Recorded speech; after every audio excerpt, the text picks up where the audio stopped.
그래서 우리나라 주택 정책 어떻게 변화해야 된다고 보십니까, 원장님께서는?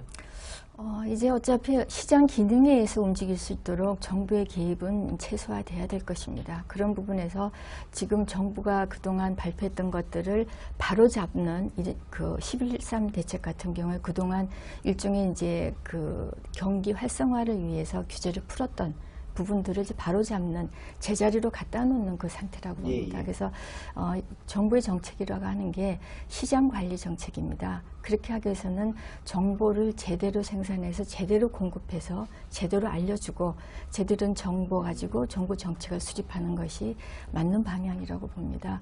이제 그런 측면에서 지금 우리나라 이 그 주택 정보, 부동산 정보는 전 세계적인 수준입니다. 그동안에 짧은 기간 동안 우리가 그 도시화가 되다 보니까 많은 이제 그 도시 문제가 나타났고 주택 투기 문제라든가 난개발 문제 이런 것 때문에 우리나라는 정부가 굉장히 많은 투자를 해서 부동산 정보를 생산했습니다.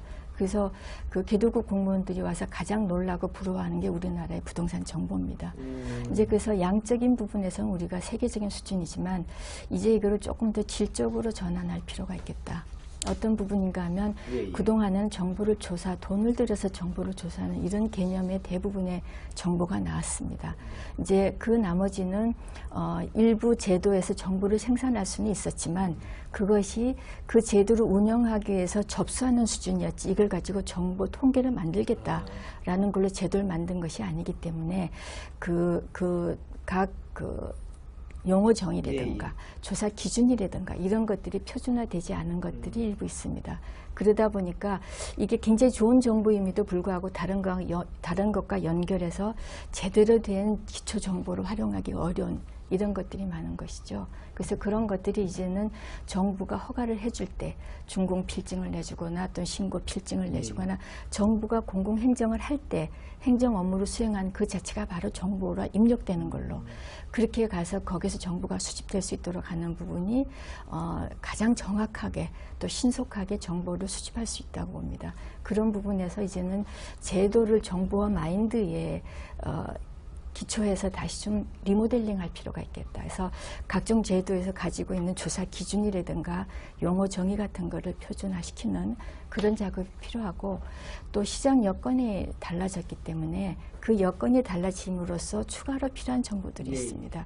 그러니까 우리가 2006년도에 실거래가 신고제 해갖고 주택을 사고 팔았을 땐 신고하도록 하는 의무화하는 제도를 들어왔지만 임대차인 경우에는 그런 게 없었습니다. 그래서 전세 같은 경우에는 이제 전세금 보호를 받기 위해서 확정 신고를 하기 때문에 그때 전세에 대해서는 정보를 파악할 수 있는 수준이지만 월세 같은 경우에는 정보 파악할 수가 없습니다. 근데 지금 보시다시피 월세 시장의 비중이 굉장히 높아졌고 그래서 월세에 대한 정부 대책에 대한 요구도 굉장히 많아지고 있습니다.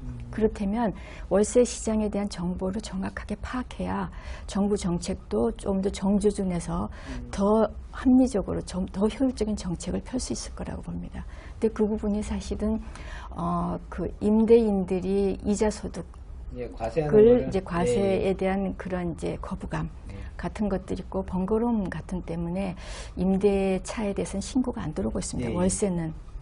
근데 앞으로는 이런 임대 신고 의무 제도도 도입을 해서 월세건 전세건 매매건 거래를 하고 들어갔을 땐 반드시 신고를 하게끔 해서 그게 정확한 정보가 포착될 수 있도록 해야 될 것이고 그걸 가지고 정부 정책을 쓴다면 좋겠다. 그래서 여기에서 국민들도 정부 정책을 요구할 때는 본인들의 의무와 책임 반드시 본인이 이게 월세를 들어서 얼마에 들었다라는 걸 반드시 신고를 하고 그 다음에 정부 정책을 혜택을 받을 수 있는 요구를 하는 이런 좀 성숙한 사회 인식이 좀 확산될 필요가 있겠다 생각합니다. 감사합니다.